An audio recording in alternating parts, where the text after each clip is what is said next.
Šiandien keliausime po Varao indėnų kaimelius, įsikūrusius giliai esančiose Venesuelos džiunglėse. Stebėsime jų gyvenimą iš arti. Čia beje skraidau su dronu dabar. Tiek žmonių atėjo pasižiūrėti. Taip pat skrisime į gražiausias Venesuelos salas – Los Roques. Tai vienos nuostabiausių Karibų jūros salų. Nuo grožio aikščiau jau skrisdamas lėktuveliu ir žvelgdamas pro langelį į jas. Taigi, brangieji, pasiimam arbatos, įsitaisom patogiai, spaudžiam like ir žiūrim.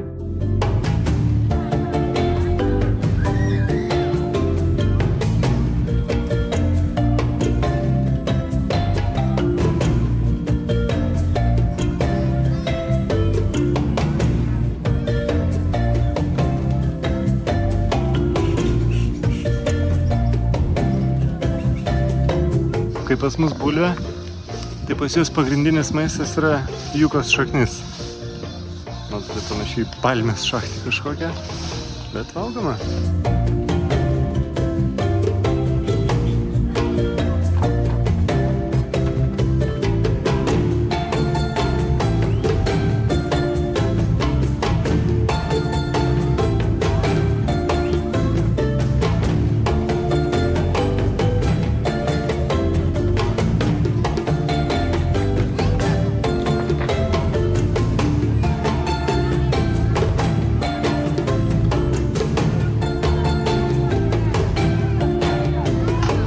Kai ateinu į kaimelį pasižiūrėti, kaip jie gyvena, tai visą laiką esu apspistas vaikų.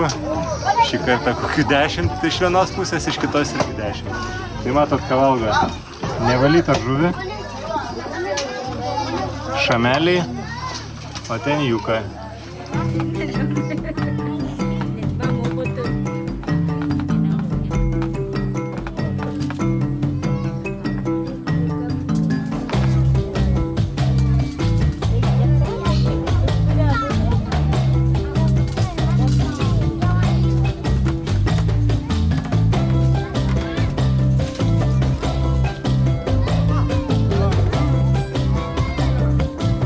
Visur vienodi vaikiški žaidimai. Karstytis po medžius. Vaikiškas žaidimas su butelio kamšteliais.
Geras, ne pas mus katiniukus laiko. O čia bežinėlė mergaitė turi savo. Ir nepaleidžia jas.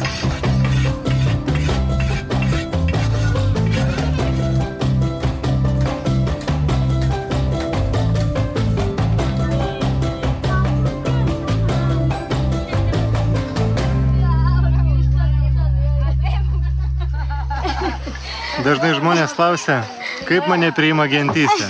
Tai patys matot, labai draugiškai, visi su šypsena juokauja, jokių pinigų neprašo, nieks manęs suvalgyti nenori.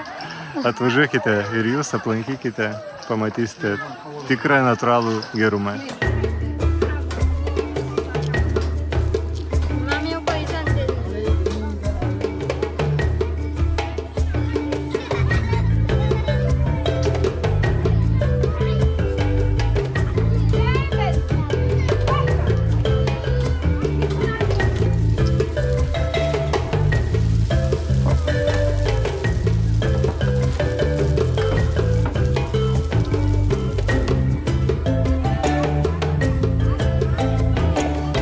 Čia beje skraidau su dronu dabar. Tiek žmonių atėjo pasižiūrėti.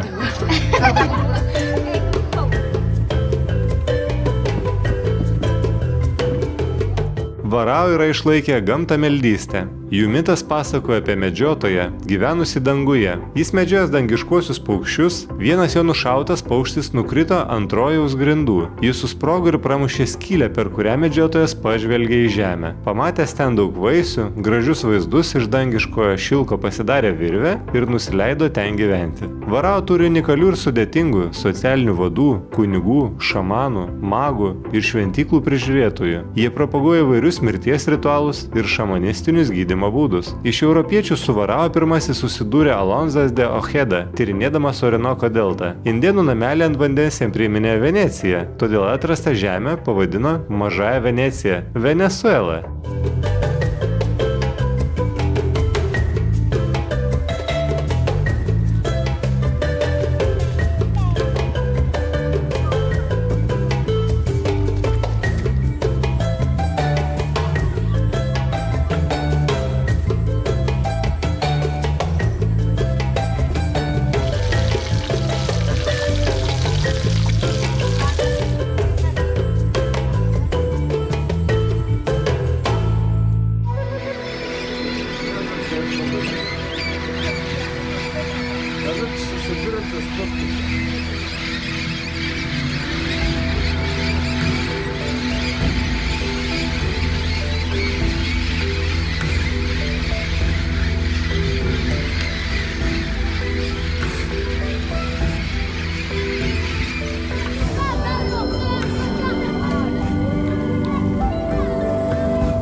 Įdomi draugija, ne?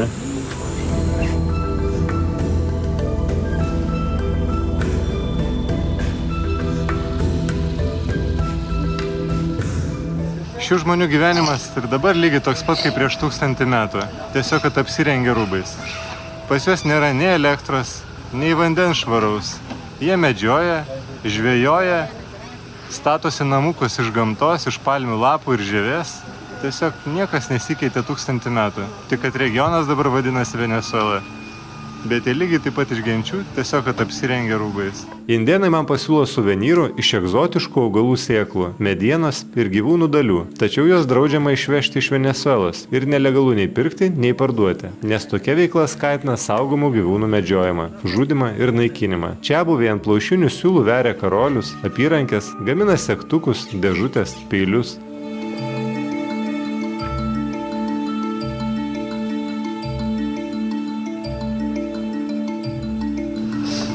Šitie augalai labai įdomus. Jų šaknyse yra oro maišas, kad jie galėtų laikytis virš vandens. Ir taip migruoja. Nuplukdina į vieną pusę srovė, į kitą pusę ir augalas dauginasi.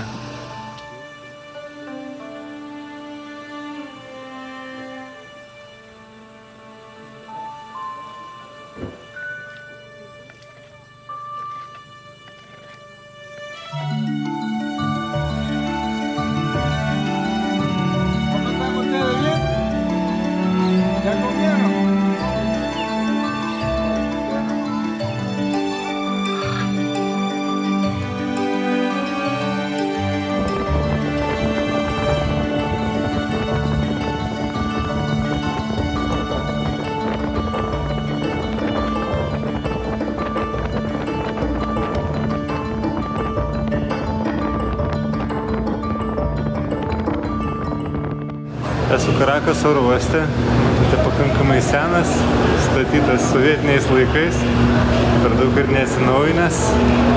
Skrisiu į labai gražias Los Rokoje salas.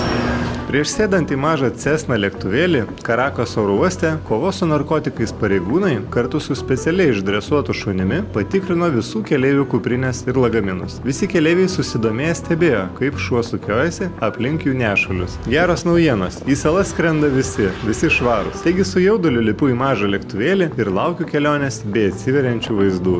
Iš šio nedidukų lėktuvėlių 12 žmonių telpa.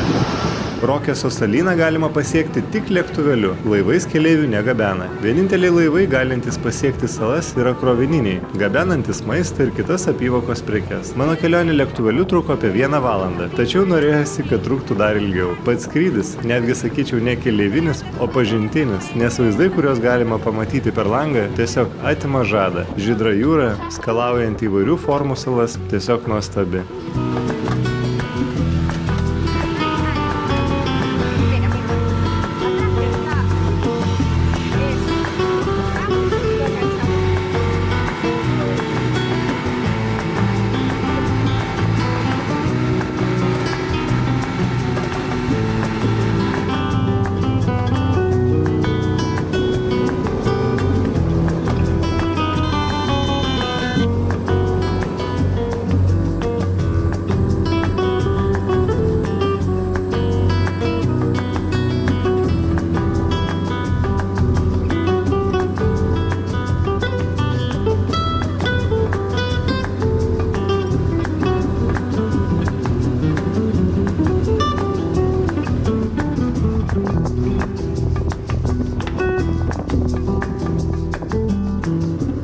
Los Rokės salyną sudaro apie 350 salų, salelių ir seklumų, kurių bendras plotas 40 km². Salyno centrinėje dalyje plyti lagūna, o salelės įsidėšiusios atolo žiedę. Svarbiausia sala – Grand Roke, su 2000 gyventojų. Joje yra ir mažiukas oro uostas, į kurį ir skrendu.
atskristi štai tokiu nedideliu lėktuvėliu. Kitų variantų nėra, laivai neplaukia. Nedidukas oro uostas, susimokėjau salų atvykimo mokestį $30. Einu susirasti dabar savo viešbutuką. Beje, visi takeliai saloje iš smėlio. Nėra nei asfalto, nieko.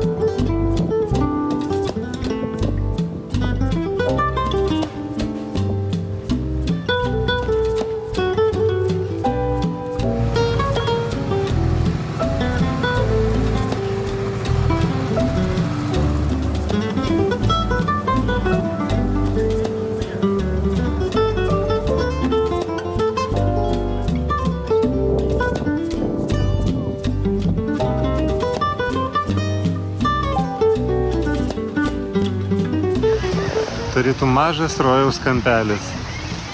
Šiukšlių nėra, žmonių mažai, tylu, žuvėdros krykštauja, jūra ošia kaip rojus. Na, gyvensiu štai šioje gražioje vietoje. Pakankamai didelis pastatas, gyvensiu pas mamaitę kaip Palangoje, įsirengus kambarius ir tai vadina posada. Teikit, apžiūrėsim kambariuką. Kuklus, bet tvarkingas. Kondicionierius yra $85 nakčiai, bet gaunu ir pusryčius, ir vakarienę. Praktiškai viskas įskaičiuota. Galėčiau pasiimti ir viskas įskaičiuota. Bet dienom planuoju plaukiot po kitas salas.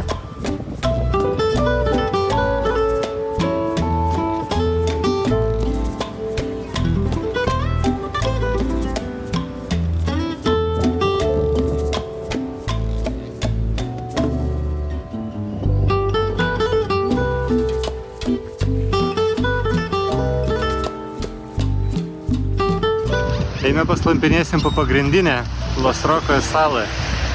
Man beje nedidelė bažnytėlė už nugaros.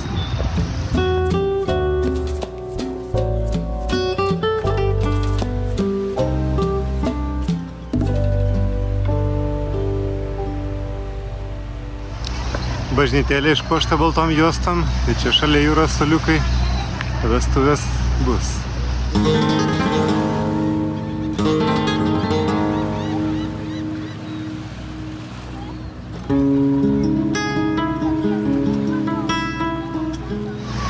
Na, labai ramu, gražu, tikras karibietiškas gyvenimas. Žmonės ilsisi atokaitoje, nieko nevyksta, gyvenimas yra gražus ir be darbo.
Nuėjau į tolimąją salos pusę, kur galima sakyti yra neturistinė ir matote laivas man už nugaros. Štai jo pristato visas prekes ir maistą į salą.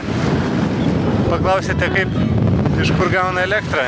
Taigi ant kalno pristatyta saulės elementų. Tai generuoja salą elektrą. Matote, va žmonės su vežimėliais išsivežioja prekes nuo laivo į namus.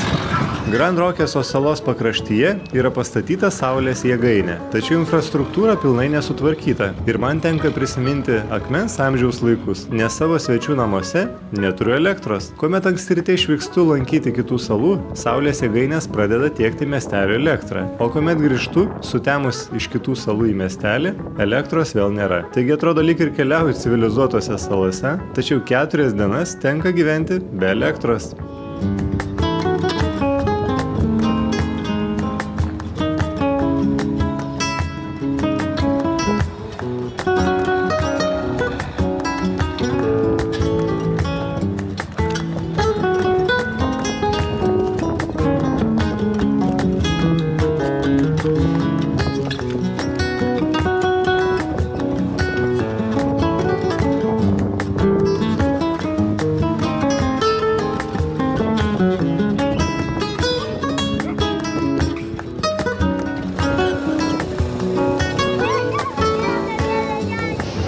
kalėdinę parduotuvėlę, einu pasižiūrėsim kainas. Turėtų būti nepigios. Prieskoniai po $2, Pringlsai po 4.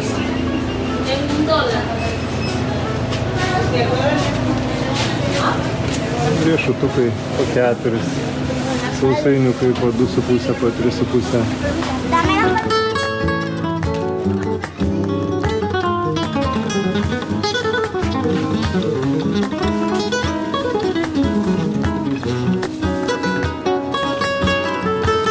A la orden. Te dije avocados. Sí, eso sí es aguacate. Poquito?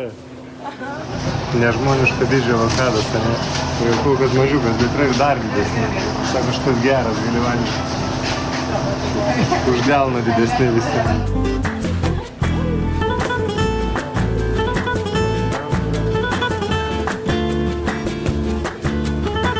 Šie avokadai beje kainuoja vienas po $3,5. Kadangi Venesuelai brangu, tai viskas brangu, bet čia lietuviška kaina turbūt tokio monstro.